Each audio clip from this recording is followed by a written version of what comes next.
Et place au scan avec Hervé. Hervé, pour comprendre pourquoi la santé des femmes a été si longtemps négligée, tu nous proposes de remonter bien plus loin dans l'histoire. Ah bah oui, je vous recommande de commencer à relire le livre de la Genèse. Premier livre de la Bible, comme chacun sait.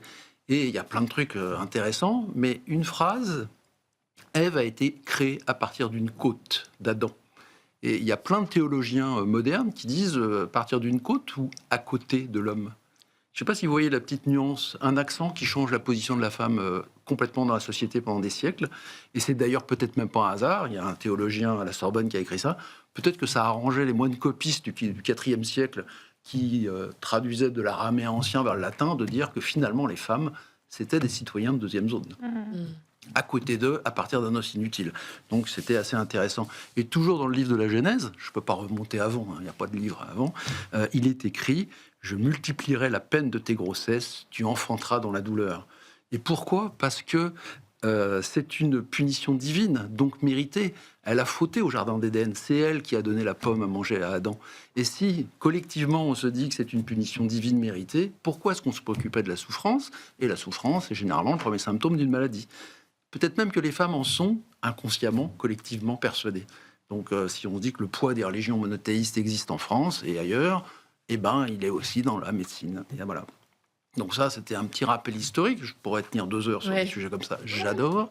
Mais on n'a pas le temps. Autre exemple que je trouve formidable, une invention extraordinaire, l'hystérie. Est-ce que vous êtes posé la question de savoir l'hystérie, c'est quoi ? Eh bien, ça a été inventé par Hippocrate, le père de la médecine. C'est le concept de l'utérus errant. Hystérie, hystérectomie. Donc, par définition, qu'est-ce que ça veut dire ? Un homme ne peut pas être hystérique puisqu'il n'a pas d'utérus. Donc, on n'est quand même pas loin du sujet. Et donc, au 19e siècle, notre ami Charcot, à Pitié, conceptualise ça. Et il fait même un truc formidable. Il fait les mardis, les leçons du mardi. Il fait venir le tout Paris qui venait en habit regarder les folles. Et ça s'appelait le bal des folles. Et donc, tout ce qui était gênant chez la femme, tout ce qui était douleur, tout ça était hystérique et c'était un spectacle. Je ne sais pas si vous voyez le truc terrible qui se passe, c'est que la souffrance féminine devenait divertissement scientifique. C'était hier, le 19e siècle. Hein. Donc quand on a une douleur qui se moque de la douleur une société qui se moque de la douleur des femmes, on se dit que l'errance avec l'endométriose, ben voilà, hein, c'est pas si loin que ça. Et d'autres dates plus récentes, explique-toi. Oui, je pourrais continuer, mais effectivement, vous vous souvenez que vous n'avez le droit de voter que depuis 1945 et le droit d'ouvrir un compte bancaire que depuis 1965, en ayant la permission écrite de votre mari. Je ne sais pas si vous... C'est incroyable. Il y a 60 ans. Qu'est-ce que ça veut dire tout ça, clairement, d'un point de vue hiérarchique dans une société moderne ? L'homme est supérieur à la femme. Ces dates le prouvent. Enfin, alors évidemment, ça change. Hein. C'est pas ce que je pense, mais c'était il y a moins d'un siècle, il y a 60 ans. C'est hier. Et toi, tu nous dis justement que tout ça va changer. Ah, tout va changer. On a commencé à en parler tout à l'heure. Aujourd'hui, plus de la moitié des médecins sont des femmes, hein, 52% des généralistes, 24% des PUPH en 2024, des agrégés à l'hôpital, 41% des chefs de service, et à la PHP, 63% des PH sont des femmes.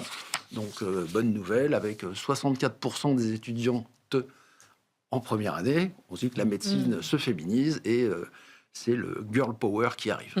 Enfin. Merci beaucoup Hervé pour ce rappel historique. Mesdames, rapidement, parce qu'on n'a pas beaucoup de temps, mais sur ce conditionnement qui date de l'Antiquité et qu'Hervé vient d'évoquer, et cette note aussi positive, comment est-ce que... Je pense qu'il faut, qu'il faut, là vous parliez du girl power du coup dans la profession médicale, mais moi j'aimerais qu'il y ait le girl power dans la société et tout ce dont on parlait, c'est-à-dire que les femmes prennent conscience que leurs symptômes sont largement aussi importants que ceux des hommes, qu'on est là pour les écouter, qu'il y ait de nouveau une confiance qui se crée auprès des professionnels, c'est redonner le pouvoir aux femmes et redonner le pouvoir de façon et aux usagers de manière générale, mais vu le sujet qui nous intéresse, aux usagères. Docteur Monpère, et ce sera le mot de la fin.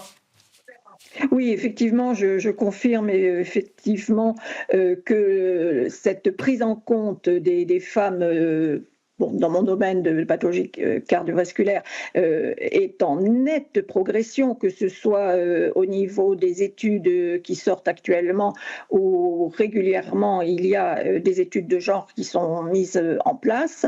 Ce qu'il faudrait également, c'est activer tout ce qui est information, qui à mon avis est tout à fait fondamental justement pour la prise en charge des femmes dans leurs maladies, qu'elles soient cardiovasculaires ou autres pathologies.